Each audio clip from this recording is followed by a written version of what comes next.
मैं अपने कमरे की सारी खिड़की और दरवाजे अंदर से लॉक करती थी और अपनी कॉलेज की यूनिफॉर्म ड्रेस को उतारने लगी ताकि दूसरे दिन फिर से ड्रेस को कॉलेज में पहन के जा सकूं। मैंने अपनी कमीज उतार दी और अंदर जो पहना था उसे भी उतार कर बेड पर रख दिया। तभी अचानक मुझे पीछे से किसी ने पकड़ लिया तो डर के मारे मेरी चीखें निकल गई। मेरी मुंह को किसी ने अपनी हाथों से मेरे मुंह को दबाकर मुझसे मेरे कानों में धीरे से बोला, चीखना मत। साली जी, मैं तुम्हारा जीजा हूँ।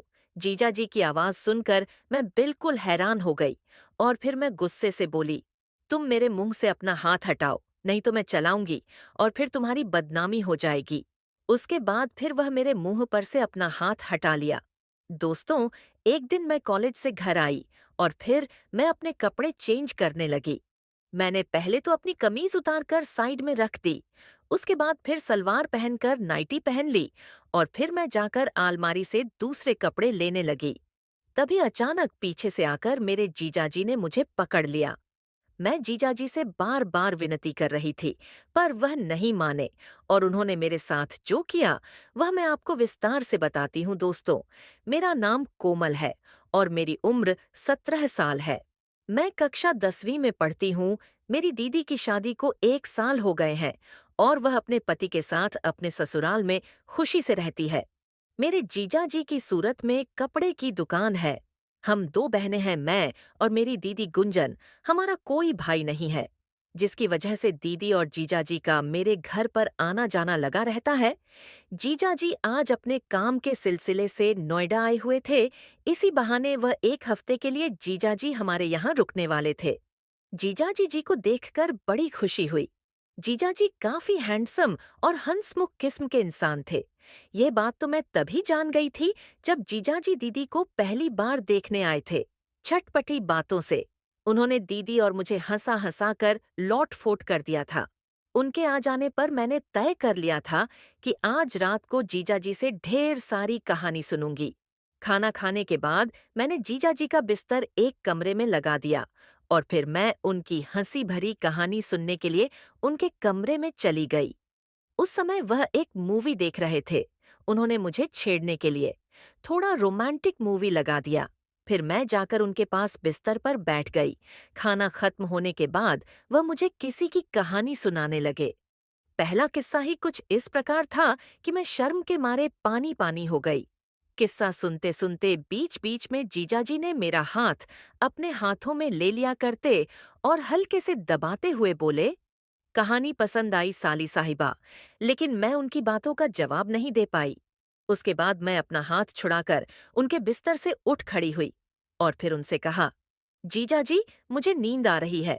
इस तरह मैंने बहाना बनाया और फिर वहां से अपने कमरे की ओर जाने लगी। तभी जीजा जी ने फिर से आवाज लगाई, अरे कहाँ चली साली साहिबा, यहीं सो जाओ ना। उसके बाद वह मेरे पीछे पीछे आ गए। जीजा जी ने मेरी कलाई पकड़ ली और एक झटके में मुझे अपनी तरफ खींच लिया। उसके बाद वह बिना समय गवाए मेरे होठों को चूम लिए। जीजा जी के चुभन से मेरे पूरे शरीर में बिजली जैसे करंट महसूस होने लगा। उसके बाद मैं किसी तरह से खुद को जीजाजी से दूर की और फिर अपने कमरे में चली गई। जीजाजी की इस बर्ताव पर मैं हक्की बक्की हो गई। मेरा दिल जोर जोर से धड़कने लगा और मेरे हाथ पांव कांपने लगे थे। मुझे ऐसा लग रहा था जैसे मैं बर्फ के पानी से नहा कर आई हूँ। उस रात मैं ठीक से सो भी नहीं पाई थी। सारी रात बस करवाते ही बदलती रही। अगली सुबह मैं जल्दी ही कॉलेज के लिए घर से निकल गई थी, जिससे मेरा सामना जीजाजी से नहीं हुआ। दोपहर को जब मैं कॉलेज से घर लौटी तो मम्मी घर पर नहीं थी। तभी मुझे याद आया, आज 3 तारीख है और 1 तारीख को पापा को महीने का पगार मिल जाता है। उसके बाद इसी बीच मम्मी पापा के पास कारखाने चली जाती है और पापा मम्मी दोनों घर का सारा राशन भरवाने के लिए बाजार चले जाते और घर में पूरा सन्नाटा था। जीजा जी भी घर से बाहर गए थे। उसके बाद मैं अपने कमरे का दरवाजा अंदर से लॉक कर दिया और फिर अपनी कॉलेज की ड्रेस को उतारने लगी ताकि अगले दिन फिर से इसे पहन के कॉलेज जा सकूं।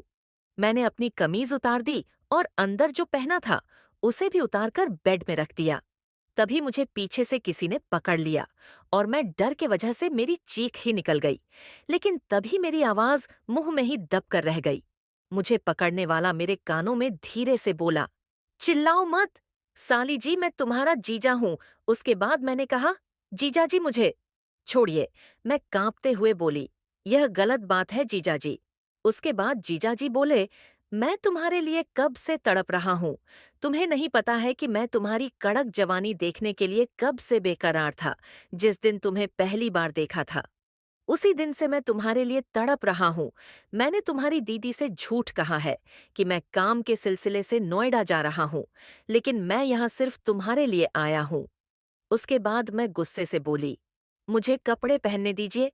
जीजाजी, तभी जीजाजी ने कहा, तुम्हारी जवानी देखने के लिए कब से तड़प रहा था मैं। आज तुम्हारी कच्ची कली जवानी को जी भर करके देख लेना चाहता हूँ। यह कहते हुए जीजाजी ने मेरे ऊपर हाथ रख दिए और मेरे कमर पर सहलाने लगे। मेरी सांस ऊपर नीचे करने लगी थी और मेरा चेहरा शर्म से लाल हो गया। मुझे शर्म आ रही थी और मेरे हाथ पैर कांपने लगे थे। जीजाजी इस तरह सहला रहे थे कि मैं पूरी तरह से गर्म होने लगी।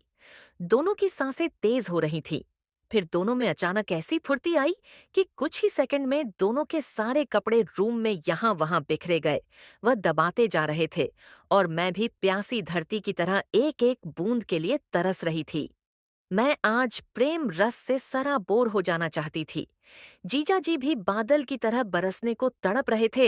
आज मेरी सारी तमन्ना पूरी हो रही थी और जीजा जी के सब्र का बांध टूटने लगा और तभी जीजा जी ज्वालामुखी उगलने लगे, जो दरारों में समा गया। मैं भी प्यार के रस से सारा बोर हो गई थी। दोनों अपनी सांसें को काबू करने की कोशिश कर रहे थे।